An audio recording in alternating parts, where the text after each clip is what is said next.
இந்த நாச்சியார் திருமொழி பிரபந்தமே மிகவும் ஸ்லாக்கியமான ஒரு பிரபந்தம். இதை போல ஒரு ஆச்சரியமான பிரபந்தம் பார்க்க முடியாது. ஏனெனில் ஆண்டாள் நாச்சியார் பூமி பிராட்டியனுடைய அவதாரம். அவள் தாமே அந்த எம்பெருமானிடத்திலே நாம் எப்படி அணுகி எம்பெருமானை எப்படி அடைவது என்பதை எடுத்து சொல்லக்கூடிய ஒரு விசேஷமான பிரபந்தம். முதல் பதிகத்திலே தையொரு திங்களும் என்கிற பதிகத்திலே காமன் காலிலே போய் விழுந்தாள். அதாவது மன்மதனை போய் அடைந்து நீதான் எனக்கு எம்பெருமானை அடைவதற்கு உதவி செய்ய வேண்டும் என்று அவனிடத்திலே பிரார்த்தித்தாள். அதுக்கு அடுத்த பதிகம் இரண்டாவது பதிகம் நாமம் ஆயிரம் ஏத்தன் என்ற என்கிற பதிகம். அதிலே சிற்றில் இழைக்கிறாள். சிற்றில் இழைப்பது என்றால் அந்த காமனை அடைவதற்காக ஒரு சிற்றில் இழைப்பது, சின்ன மணல் வீடுகள் கட்டி அதிலே ஈடுபட்டிருப்பது என்ற அந்த செயலை செய்கிறாள். பனி நீராடுவது என்று ஒரு கிரமம். அதாவது அதிகாலையிலே சென்று யமுனை கரையிலே யமுனையிலே நீராடுவது, அந்த செயலை அனுஷ்டித்தாள். அது கோழி அழைப்பதன் முன்னம் என்கிற பதிகத்திலே அது நடந்தது. தெள்ளியார் பலர் கை தொழும் தேவனார் என்கிற பதிகம். அதிலே என்ன செய்தாள் என்பதை காட்டுகிறார். கூடல் இழைப்பது என்பது ஒரு ஜோசியம் பார்ப்பதை போல, சோழியை குலுக்கி போடுவதை போல ஒரு வட்டமாக வரைவது. அதிலே வரையும் பொழுது அந்த வட்டம் சேர்ந்தது என்றாலும், அதில் இருக்கக்கூடிய சின்ன வட்டம் பெரிய வட்டம் என்று அந்த பெரிய வட்டத்துக்குள்ளே சின்ன வட்டம் இருந்தது என்றாலும் நாம் நினைப்பது நடக்கும் என்று கூடல் இழைப்பது என்ற ஒரு செயல், அதை செய்தாள். அடுத்தது ஐந்தாம் பதிகம் மண்ணு பெரும்புகள் மாதவன் என்கிற பதிகத்திலே நடந்ததை சொல்கிறார். அந்த தோப்பிலே அவள் இருக்கக்கூடிய தோப்பிலே இருக்கக்கூடிய குயிலிடத்திலே போய் எனக்கு எம்பெருமானுடைய சேரக்கூடிய பாக்கியம் கிடைக்குமா, நீ அதை சொல்லு என்று கேட்கிறாள். இந்த வாரணமாயிரம் பதிகத்திலே எம்பெருமானை நேராக காண வேண்டும் என்று ஆசைப்படுகிறாள். அது கிடைக்காததினாலே அது சொப்ன முகத்திலே சொப்னம் மூலமாக அவளுக்கு கிடைக்கிறது. அடுத்த பதிகத்திலே இந்த சொப்னானுபவம் இன்னும் விரிவாக இவள் ஆசைப்பட்ட அளவுக்கு இல்லை. அப்படி இல்லாததினாலே சங்கத்தாழ்வான் எம்பெருமானுடைய திருக்கையிலே எப்பொழுதும் இருக்கக்கூடியவர், அவருடைய வார்த்தையை கேட்கிறாள். கருப்பூரம் நாருமோ கமலப்பூ நாருமோ. அந்த பாஞ்சஜனி ஆழ்வான் தான் எப்பொழுதும் எம்பெருமானுடைய அதராமிரதத்தை பருகிக் கொண்டிருக்கிறான்.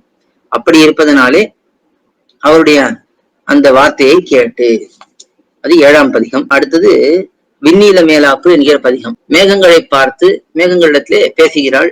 அந்த மேகங்களையே தூதாகவும் அடுத்தது விட போகிறாள்.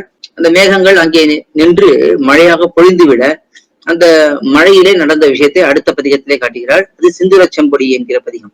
அந்த எம்பெருமானை ஞாபகப்படுத்துவதாக, அதாவது அந்த மழை பொழிந்ததனாலே அங்கே இருக்கக்கூடிய புஷ்பங்கள் எல்லாம் மலர்ந்து எம்பெருமானுடைய திருமேனியையும் அவனுடைய அவயவங்களையும் ஞாபகப்படுத்தி இவளை துன்புறுத்துவதற்கு முயற்சி செய்த அந்த விஷயத்தை சொல்லி, அது சிந்துரச் செம்பொடி. அதுக்கு அடுத்தது 10ஆம் பதிகத்திலே கார்கோடல் பூக்காள் என்கிற பதிகம். அந்த எம்பெருமானுடைய அடிவரான வில்லிபுதுவை விட்டு சித்தர், அவரோட நமக்கு சம்பந்தம் இருக்கிறது, அவரை பார்ப்பதற்காக இந்த எம்பெருமான் வந்தான் என்றால் அதற்காக நான் அவனை ஏற்றுக்கொள்வேன் என்று சொல்லி, அது 10ஆம் பதிகம். தாமுகக்கும் தம் கையில் என்கிற பதிகம். இது 11ஆம் பதிகம்.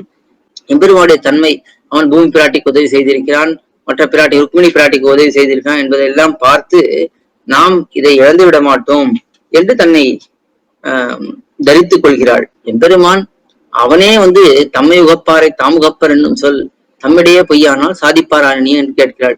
அதாவது எம்பெருமானை உகக்கக்கூடியவர்களை அவன் உகப்பான். யார் அவனிடத்திலே ஆசையாக இருக்கிறார்களோ அவர்கள் விஷயத்திலே அவன் ஆசையா இருப்பான் என்பது அவன் விஷயத்திலேயே பொய்யாயிடுத்து என்றால் அது எப்படி நமக்கு கிடைக்கும் என்று மிகவும் வருத்தத்தோட அந்த பதிகத்தையும் முடித்தாள். அடுத்தது 12ஆம் பதிகம். ஆண்டாள் நாச்சியார் எம்பெருமானை போய் அடைய வேண்டும் என்று மிகவும் ஆசைப்படுகிறாள். ஆனால் அவளுடைய ஆசையானது நிறைவேறவில்லை. சரி, நம்மாலே இப்பொழுது இனிமேல் கால்நடை செய்து அங்கே போக முடியாது, நம்மாலே நடந்து போக முடியாது, அதனாலே நமக்கு யார் உதவி செய்து நம்மை அங்கே கொண்டு போய் சேர்ப்பார்கள் என்று ஆசைப்பட்டு பார்க்கிறாள். அப்படி அங்கே இருக்கக்கூடியவர்கள், தோழிமார்கள், தாய்மார்கள், இவர்கள் எல்லோரிடத்திலையும் இவள் கேட்கிறாள், என்னை அங்கே கொண்டு போய் சேர்த்து விடுங்கள். கண்ணன் இருக்கக்கூடிய இடத்திலே ஏதாவது ஒரு இடத்திலே, அது மதுரையாக வடமதுரையாக இருக்கட்டும், கோவர்தனமாக இருக்கட்டும், அவன் திருவாய்ப்பாடியாக இருக்கட்டும், துவாரகையாக இருக்கட்டும், எங்கேயாவது கொண்டு போய் என்னை சேர்த்து விடுங்கோள் என்று பிரார்த்தித்தது. அது மற்றிருந்தீர்களாக என்கிற பதிகம். அது 12ஆம் பதிகம்.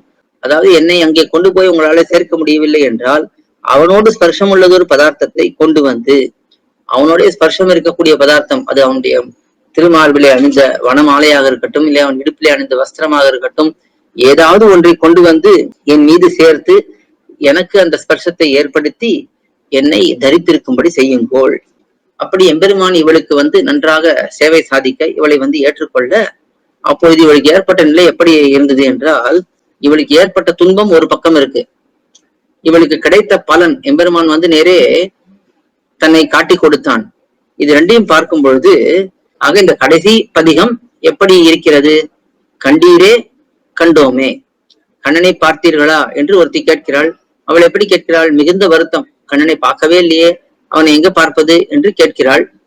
இன்னொருத்தி சொல்லுகிறாள், விருந்தாவனத்தை கண்டோமே. ஒரு பாசுரத்திலே இருக்கு, விருந்தாவனத்திலே அந்த கண்ணனை பார்த்து விட்டோம் என்று சொல்லுவதனாலே அந்த துன்பத்தையும் இன்பத்தையும் ஒருத்தரிடத்திலேயே வைத்து காட்ட முடியாது என்பதனாலே அதை கோபிகைகள் பேசுவதை போலே Andal Nachiyar அமைத்திருக்கிறாள்.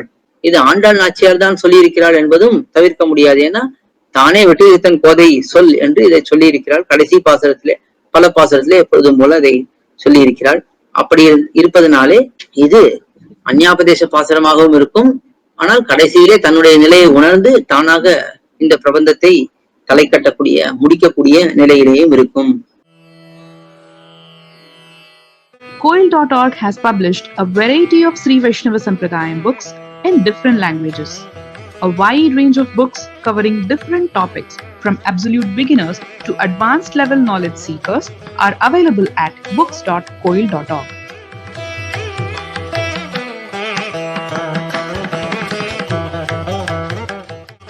Books can be ordered via email koil.org@gmail.com or WhatsApp. For details, please contact mobile numbers 8220-151966, 9600-595273